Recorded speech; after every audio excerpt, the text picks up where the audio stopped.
So if any of you guys have been watching me for a little while, you know I'm pretty excited about the next season of Season of Discovery. I'm going to be playing it. I have my level 40 Paladin, my level 35 right now Warrior, and I'm going to get the Warrior to 40, and on April 4th, I'll be streaming it, man. I can't wait. Let's see what they have for the update. I'm very excited. Classic. Welcome to our Season of Discovery Phase 3 preview. All right. As our team has shared in the past, we have been blown away by the reception to Season of Discovery, and we're so excited to share this sneak peek at what's ahead with you. So with that, let's take a look at what we'll be covering today.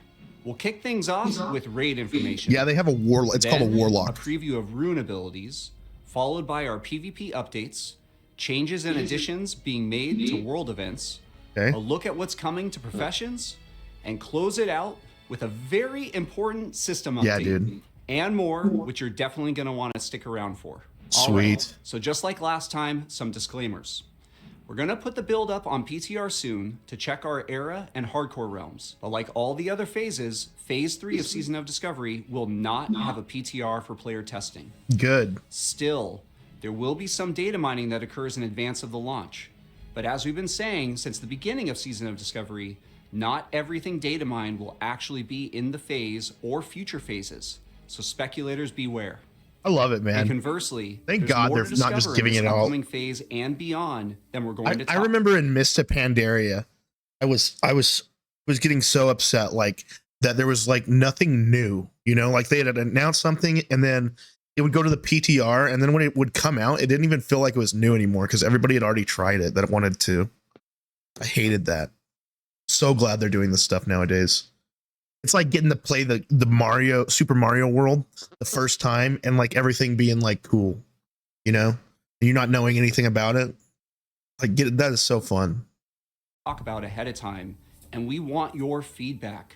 Everything we do across Classic continues to be a journey that is co-written by you, the players, and we can't wait to hear your thoughts on all.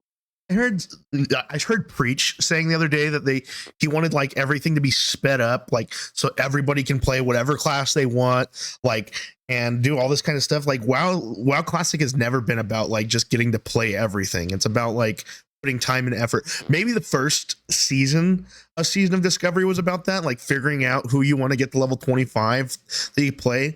But if like the fact that like some of these guys are like, well, it's not, we're not fucking leveling fast enough because we have to get all 6 characters to 60. Like, it's like, no, pick 1 or 2 and go for the ride, dude. I fucking hate those guys. All of it. All right. So I'm sure it is but I hate that idea. Surprise that absolutely no one saw coming that the Temple of Atal Hakar, aka the Sunken Temple, will be our new and first 20-player level up raid. This raid is jam-packed with 8 bosses, tons of new items, including new item sets, new and revamped epic drops, and up-leveled and rebalanced quest rewards. Get down. This is also when the level 50 class quests come. Sophie, you need to get down and go lay down somewhere else. Now. Ding dong. He's being defiant today. Online, which will provide a wide array of powerful items for each class. Jumping into a quick preview of a few of the bosses, the first boss in this raid is Atelarion, a massive berserker troll that acts as a bit of a janitor, cleaning up or potentially eating any person or thing that happens to fall down from the atrium above. If the fall doesn't kill you, this guy definitely will. Next up, we have a brand new boss, the Festering Rot Slime. This engorged, gelatinous monster inexorably patrols one of the outer rings of the Sunken Temple, consuming any wandering adventurers hapless enough to cross its path. A bit further into the raid, we have Jamal An and Ogam, a priest and an undead avenger, utterly dedicated to seeing the blood god Hakar return to the mortal world. These two will keep you on your toes and have a few tricks up their sleeve to keep the fight interesting each time you encounter them. The last boss in this preview is the mighty green dragon, Aranicus. Aranicus has been having a bit of a bad... Dude, Aranicus, dude, I can't wait to just see people getting one-tapped by this guy. ...a dream for the past few decades, and that dream is manifesting in our world in a variety of ways, which Nora will talk about in just a little bit. For those that make it to his lair, we can't recommend waking this big beast up, but if you do and are able to prevail, a lot of sweet loot will no doubt await you. Speaking of loot, here's a quick look at some of the awesome rewards you'll find inside the Sunken Temple. First up, we have a new take on the Drakestone item with a new Shadow Arcane spell damage variant. Next up is a rather unique weapon. Yes, it's an axe gun. Shamans and paladins have felt left out for quite some time when it comes to having... What? Dude, that's so sick. We get a gun now? I wonder, but so if it's just on use on this one item, like, are we going to be having to swap back to this item all the time? Some call it the Gax, dude. Ranged weapons, and short of Egan's blaster, there's not much for them. Now, you too can have a gun that you can swing like an axe or shoot like a gun, with a cooldown, of course. It's unfortunately a bit slow on the reload. Lastly, we have a quick look at our tier tokens. Similar to AQ40, we'll have 2 different tokens with several classes on each. We really like the token system in Nomergon, but it sometimes felt a bit bad to be rolling against the entire raid whenever one dropped. So now we have 2 different tokens, and multiple will drop on each boss that can drop set tokens. Good. And here's a quick look at some of the epic rewards. First off, we've got a glow up for the classic Embrace of the Serpent robe for healing. Increases healing done and spells effects by up to 33%. And or up to 33, not percent. 12 nature resist. It's a big chest, dude. We've also updated the sword Dragon's Call. Ooh. Equip 16 attack power, chance to call forth an emerald dragon whelp to protect you in battle for a short period of time. So sick, dude. The cool thing about this weapon is that we've added several brand new glow effects for weapons in this patch. And this is one of the first items to take advantage of having a very fancy, but still quite classic, new... Look at that shit! Look at that glow up, dude! Holy shit, and just I'm excited. Like in previous raids, we've got several fun items lined up as well. The first item is the Atalai Blood Ceremony, which allows you and a friend or frenemy to play a deadly game where only one survives. This item is great for when you need to decide something, and a coin flip just won't cut it. The Unorthodox Hex Stick allows you to embrace your inner critter and transform into a disgusting little creepy crawler to dazzle and disgust your friends. These are just a few examples, and there are several cool things coming with this patch. We've intentionally left the best ones for you to discover yourself. Lastly, one bit of feedback we took to heart this patch was that a lot of updated quest rewards for previous level up raids could feel a bit underwhelming. So for Sunken Temple, we've actually gone a step further and helped rebalance and restat many of the existing quest rewards. The first example here is a Vanguard Helm, and you can see we've made it a bit more attractive to the classes that can use it, and Helm of Exile as well. And while not a quest reward, we have also carried forward some of the work we did updating dungeon drops in the previous phase, and revamped even more dungeon drop rewards, including Princess Therodras's Scepter. And with that, I'll turn it over to Matt. That's huge to give us a preview of runes and just some of the new abilities you'll get access to. Hey folks, I'm Matt Everett, Senior Engineer on the Classic team. All right, Matt, let's see what you got. Senior Software Engineer. I'll go over some of the new runes you might find in Phase 3. Before that, I want to note that we heard your feedback that a lot of runes last phase weren't accessible until level 40. We've tried to balance Phase 3, so you'll find more runes while leveling, but you'll still have some to look forward to at 50. Let's look at Druids first. Gore gives you a chance to reset some key feral cooldowns and generate some rage. And Improved Barkskin gives you all the benefits of Barkskin without the drawbacks, and you can cast it on your friends. Next up are Hunters. With Lock and Load, Barkskin on your warrior, dude? With no cooldown. This could be a great 1-2 punch with something like double Chimera Shot. Focus Fire lets your pet build up Frenzy, which increases its attack speed. You can activate it to consume your pet's Frenzy, boosting your attack speed and granting your pet Focus. Next up are Mages. Deep Freeze is a powerful 5-second stun on a frozen target. If the target's immune to stuns, it takes significant damage instead. Balefire Bolt lets you live on the edge of risk and reward, dealing heavy damage but decreasing your spirit. If you reach 0 spirit, you die. And by the way, if you're leveling a new mage, you might find this rune earlier than you expect. Paladins. Improved Sanctuary makes you even tankier. Okay. Engrave your helm with improve. You're increasing damage prevented by your Blessing of Sanctuary by 100%. Increases damage done. Your Blessing of Sanctuary 30%. Your shield block value. I don't even know if I have that yet. Increasing Sanctuary's damage blocked and damage dealt back to attackers. Wrath lets you crit with Consecration and applies your melee crit chance to your Holy Shock, Holy Wrath, and Exorcism spells. Let's look at Priests. Wait, what? Pain and Holy Shock. Engrave your helm with the Wrath Room. Your Consecration damage now can be critically strikes and damage from Exorcism and Holy Shock Wrath. Consecration spells addition critical. Like equal to your melee. Ooh, okay. Holy Wrath, and Exorcism spells. Let's look at Priests. Pain and Suffering allows your Mind Flay ability to refresh the duration of Shadow Word Pain, while Surge of Light causes your crits to make your next Smite or Flash Heal instant cast. Rogues. Honor Among Thieves is incredibly powerful, granting you a combo point each time a party member scores a crit. It does have a short cooldown, but you'll be swimming in combo points with this rune. That's Cut crazy. To the Chase makes it easier to keep Slice and Dice up by allowing Eviscerate and Envenom to refresh it back to its max duration. Dude, that's gonna be broken as fuck. Dude, rogues are gonna be crazy. Holy shit. Next up are Shamans. When you deal melee damage, Mental Dexterity applies your intellect to your attack power, and then applies 30% of your attack power to your spells. Riptide is a fan favorite that instantly heals the target for an initial amount, and then heals for a similar amount over time. When you chain heal a target with Riptide active, it gets consumed to power up the chain heal. Warlocks. Okay. Pandemic makes damage over time spells even more overwhelming by letting them crit. With this rune, you... Dude, Warlocks are gonna be so fucking broken. can summon the iconic Fell Guards to supplement your stable. Oh, shit.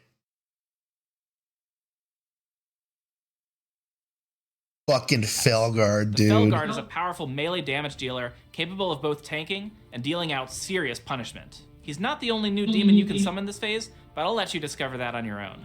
Oh, Warriors. shit. With Taste for Blood, your Rend... Okay, whenever your Rend ability causes damage, your Overpower ability will activate for 9 seconds or one attack. This effect will not occur more than once every 6 seconds. Dude. Damage lets you use Overpower once per 6 seconds. Sword and Board gives your Devastate and Revenge a chance to reset Shield Slam's cooldown and make it cost... Dude, Sword and Board is gonna be sick. No rage. This time, Warriors get a bonus rune. The much requested Gladiator stance lets you live that... Oh shit! Gladiator stance, boys? Are you kidding me? Ellie, you're good. Dude.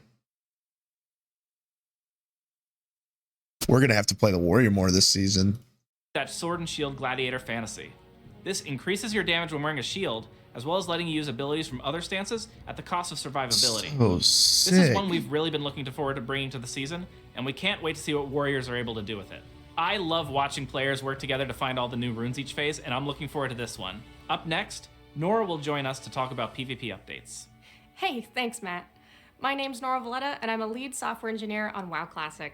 Okay. I'm here to talk about some of the other updates we've got coming in Phase 3, See starting it, with Nora. PvP. One of the things we've learned from previous phases is that PvP can be a bit rough when the only thing available is PvE gear that is generally set up with output stats rather than survivability stats. As a result, we're going to be introducing a brand new level 50 PvP set that requires ranks 5 through 7 to equip and earn. This is similar to rank 10 and rank 13 PvP sets in that it's a full 6-piece set with appropriate PvP set bonuses. There will also be a starter set available from a new faction called the Emerald Wardens, but we'll go into more detail on them later on. Here's a quick look at a few of the new PvP set items. You'll notice that they are a bit more specialized and focused than the previous. Okay, so critical's chance done by magical spells and effects. Okay, so this is like paladin stuff. No. Yeah. Who cares about this shit? level 60 PvP sets were. Each class will have a variety of sets available to them such that multiple different specs or roles are covered.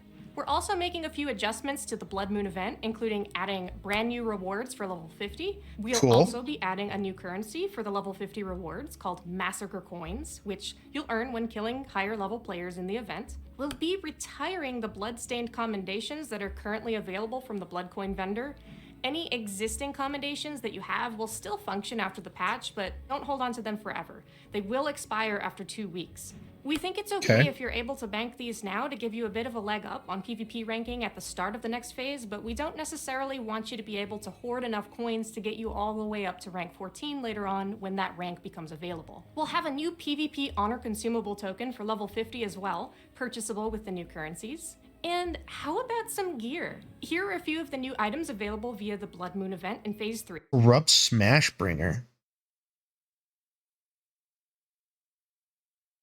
Knocks the target silly for 2 seconds.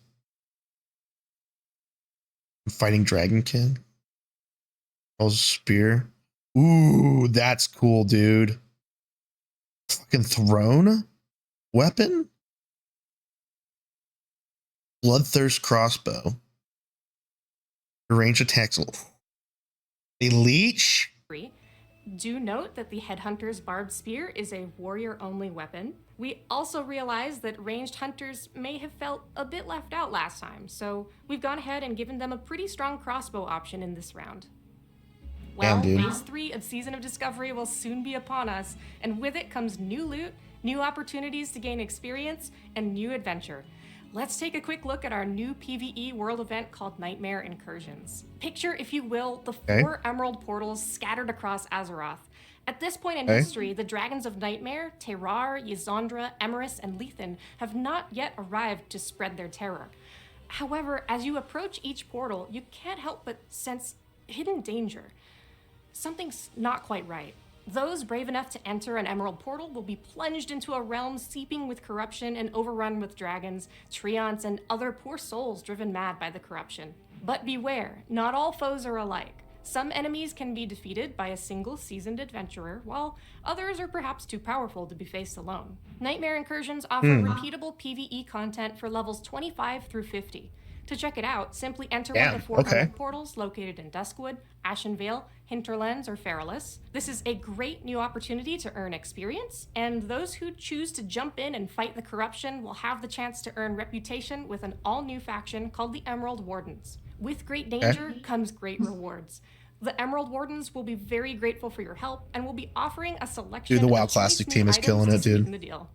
One of the cool things about Nightmare Incursions is that we plan to include some rewards at different player levels, as there will be content available for players roughly level 20 all the way to 50 across all 4 Nightmare portals. The first example is this Nightmare Siphon Trinket, which could be really fun for low-level alts. For level 50, we have the Roar of the Dream, a somewhat unique ring that has a sizable spell damage proc on it. Lastly, we also plan to take a page from the Burning Crusade playbook and make a level 50 PvP set available at This is going to make leveling so much easier, this trinket. And you can get a level 20. Emerald Wardens faction. This set isn't as powerful as some of the other PvP item rewards we plan to add this phase, but it's a good stepping stone into the better items later on. With the launch of Phase 3 comes a host of interesting new updates to professions. Damn, dude, I'm going to have to get back in a while. The first 2 phases, we'll be introducing a new quest chain to give players access to new nightmare armaments, crafting recipes, as well as some fun things for engineering, new epic shoulders, and alchemy. We've also learned a few lessons from the previous phase of professions, so the cost to access the recipes will be essentially free in terms of raw gold, and the cost of the recipes that Ziri offers in Nomergon are going to be decreased as well, in case you want to buy additional recipes for completion, or you have an alt that wants to snag the recipes for themselves. We think gold sinks are important and are going to explore different ways later on to do that are not so directly on the critical path of gear progression. Here's a quick look at a few of the crafted items you can make this phase. There are many more across various professions and for various specs and roles. As you can see, some of these items offer interesting new effects which are applied while you're under the influence of the nightmare.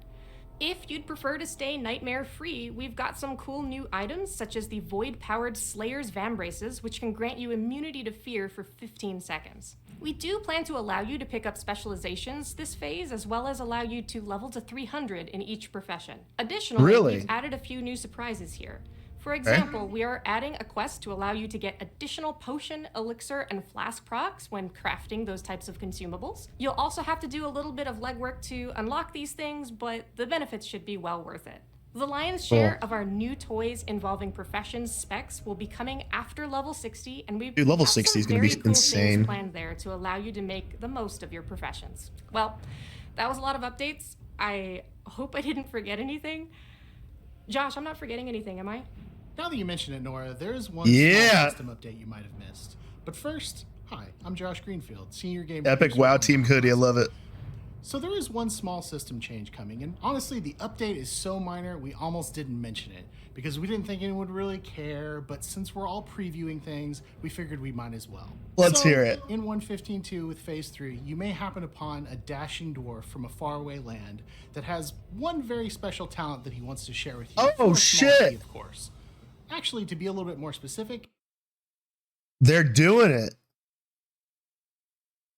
Dual talent specialization, boys and gals. Wow. I don't know how I feel about this. I don't know how I feel about this at all. Huh. he has 2 sets of special talents to share. Like I said, we were pretty sure this wouldn't be a big deal to most players. We probably should have just left it out of the presentation entirely. So, with that, we're approaching the home stretch, but we've got a tiny bit more to discuss, and we want to take some time to cover a few other miscellaneous topics, commonly asked questions, as well as a quick look. I mean, I'm at how kind of things hyped will for start it. to Means shape I can up tank on and level 60. DPS on both So my let's jump right into that. Paladin and The Warrior. first topic here is world buffs. As with the previous phases, we'll continue to allow you to use the previous world buff up through the current max level. The new raid, Sunken Temple, will also include a new world buff. We'll also be making some rather powerful consumables available for exchange on a certain NPC using materials found in the Sunken Temple raid. These are Okay. spiritually similar to the Zanza elixirs that you could obtain by exchanging items found in Zul'Gurub. They're quite powerful, so you'll definitely want to bring them with you to the raid when you can.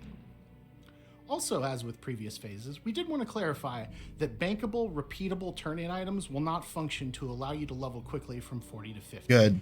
We really love the preparation aspects of original WoW, and things like pre-questing are great. But being able to bank hundreds or even thousands of repeatable quest turn-in items I agree. at multiple Just levels dumb. right when the phase begins is not going to be supported in this or any phase going forward. Good. To be clear, this includes things like Marks of Honor, Wastewander water pouches, and the troll necklaces from the hinterlands. One of the big lessons we've learned in Season of Discovery is how tricky it can be to balance the level up journey and the outdoor world, but to also encourage players to play multiple characters. It's tricky to manage, especially against a seasonal backdrop where the content phases are relatively short by World of Warcraft standards. To help out with this a bit, we introduced a very powerful Discoverer's Delight XP buff at the midpoint of Phase 2. And while that was effective at increasing the speed at which you could level alts, it didn't really help to reduce the fatigue that came with leveling your first main character. By way of a compromise, in Phase 3, you will earn 50% additional XP from all sources from levels 40 to 49, and this will be active right when Phase 3 goes live. This is just to Okay. give a slight nudge right away. It will still be a sizable number of hours to hit 50, but this will help move that along without feeling like you're either just flying through zones or conversely in danger of running out of quests if questing is your preferred leveling method. Note that the 100% buff from 1 through 39 will remain in place as well. Good. Overall, we think that these buffs are a decent solution, but they aren't what we consider to be ideal. We're going to carry a lot of what we learned forward if we do something like this again, and maybe look at other adjustments we can make to help smooth the leveling curve in general. Additionally, as with Black Fathom Deeps before, Nomergon will give a sizable amount of XP for each boss kill, so continuing to run that with your guild will be a worthwhile activity when it is Good. available to Okay. you. On the same token, And we gear. see Nightmare Incursions as a good quick way to get a good chunk of XP. Especially for to me, find since I haven't been yourself playing needing as a much. change of pace from your normal leveling routine. There's a lot of repeatable content that gives experience there. As for the raid release and lockout schedule, we've been thinking a lot about this, and we've decided to shift Sunken Temple to a weekly lockout and it will be available right at the release of Phase 3, kind of similar to what we did with Nomergon in Phase 2. Players will have 5 full days to hit level 50 if you want to try and get in a raid during that first lockout, and then the raid will work like any other weekly lockout, resetting on Tuesday or your normal regional lockout day.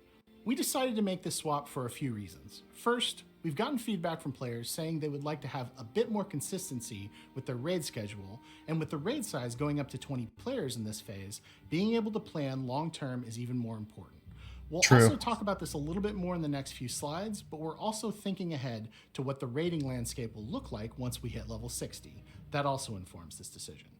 Lastly, on this topic, we will be sure we are being generous with drops to compensate for this change.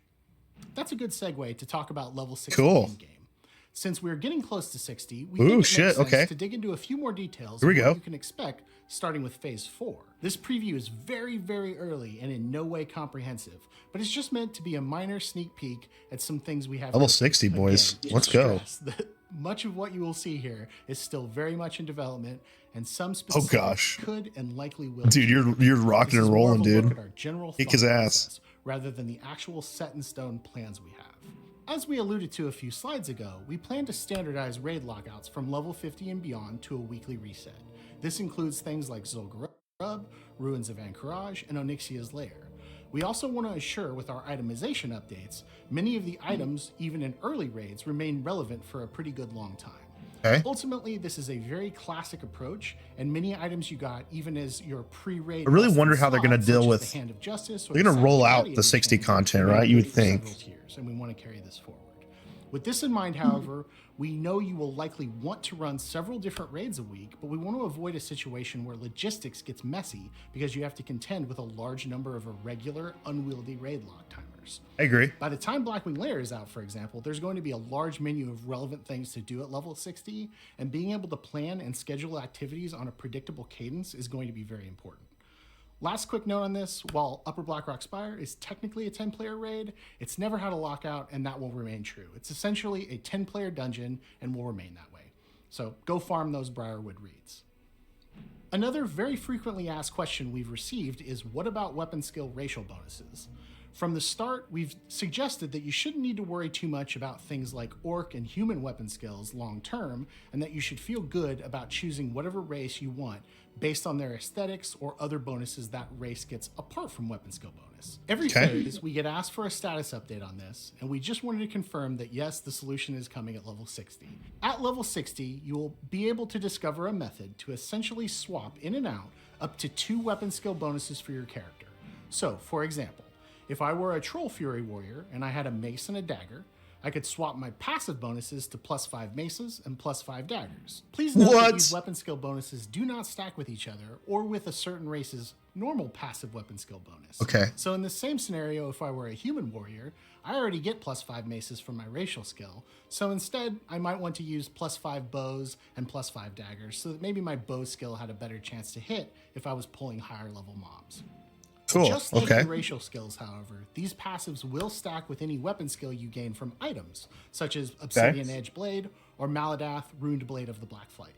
These unlockable passives will be available right at level 60, and while there will be a short discovery to unlock them, everyone who wants them will have access to them early on. Continuing that line of thought, yes, priests will also be able to unlock other races' unique priest spells as well, such as Devouring Plague and Fear Ward. We don't want to spoil how this will work just yet, but just like weapon skills, we do get asked about this a lot and wanted to confirm that this was also coming and would be available early on at level 60. Dude, these guys are hitting at just every fucking thing the community's throwing at them. This is the last big item in our level 60 preview, and we think it's the most impactful, as items are obviously going to be a major focus of the new level 60 endgame.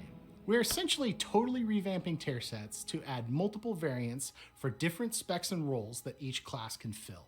We don't necessarily intend to make a full set for every single niche playstyle in every raid tier, as some classes could end up with upwards of 5 to 7 sets every few months. But we do want to try and cover a lot of the major roles as well as some new playstyles we've added to different classes so that most unique roles each class has access to get something cool at some point during their level 60 journey. Additionally, we plan to revamp many existing non-set dungeon and raid items at level 60, as well as adding new best in slot or nearly best in slot crafting options at 60. We think there's a lot of fun and interesting things we can do with the level 60 professions and profession specialization crafts, and we plan to expand on those to keep crafting more relevant for a longer period of time. Lastly, swapping profession specializations will be easier and more flexible, but will likely have a cost associated with doing so. Okay. We're still ironing out the final design for what this will look like, but if you're familiar with how this worked in Burning Crusade, that might be a good starting point to inform how this might work. Okay. Finally, here's a few quick examples of what potential new tier sets could look like. This is definitely Paladin. Improves chance to get a critical strike with melee. Ranged attacks with spells. Increases damage done by holy spells. Okay. That's like a...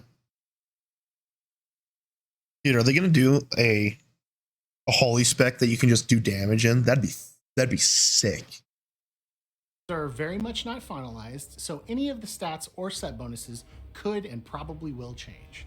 So first off, you'll notice we've got a tanking rogue set with a very interesting 8-piece bonus. We've also got a Shockedin Paladin set that really plays up key abilities such as Exorcism and Holy Shock. Lastly, we have a Boomkin set that really leans into some of the bonuses we've recently added to Moonkin form. Again, these are somewhat early on rough draft versions of some of these items, but we think being able to make exciting new variations of these iconic item sets is very cool, and it's going to be a defining feature of the level 60 endgame. So with that, we're done with today's presentation. Thank you for bearing with us on this one. Wow, man. As it was a long one. That was awesome We've had a blast stuff. on this wild season of Discovery journey with you so far, and we honestly can't wait to get Phase 3 into your hands, as well as provide a bit more information on Phase 4 as we start getting a little bit So we got, closer. what, 10 As days always, until the we new wanna season? express a heartfelt thanks from the WoW Classic development. So team. 4 more raid Thank you for resets? playing Dude, I with need to us. get every Thank you raid for the in. feedback, and thank you for the participation in helping us develop this season. We'll see you again when Season of Discovery Phase 3 goes live shortly. Thank you again, and goodbye. Well, I gotta tell you guys, that was a pretty awesome video from them with a ton of information, like really, really great information out of it. Man, the new season coming up, it feels like you're getting like level 60 before we actually get like all the good content at level 60, which is gonna be crazy, man. What a cool thing that Blizzard is doing, man, over there with the WoW Classic team. I'm very happy with it. Very, very happy. No WoW token, none of that bullshit. Man. All right, brother. I'm streaming. I'll come back and lurk in a bit. Feel free to check me out later. I'm doing the Gold Series. Yeah, dude, I'll go ahead and throw you a follow real quick. Yeah, for sure. Thank you for stopping by the stream. And good games this morning. I'll see you next time, man. Oh, well, that is really the main thing I wanted to get done today, so I'm glad we got to watch that. Let's get back into the game here. That's awesome, dude. Yeah, we got to stick together. Let's, especially the people that we know are real. You know, there's so many bots out there nowadays. The people that we know are actually streaming and having a good time. Good to know about each other. So I'm glad that you stopped by, man. Thank you again.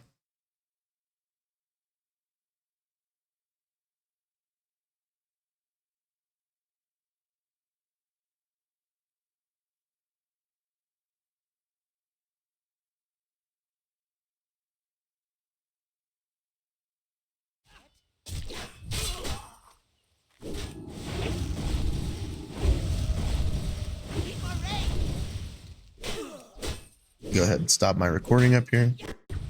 Cool. I'm glad I watched recorded that. I was wanting to do that and I did it. Amazing.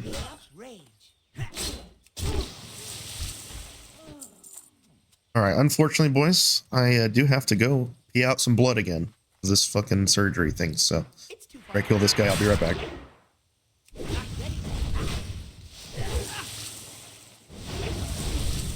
I'll leave you guys on something to watch.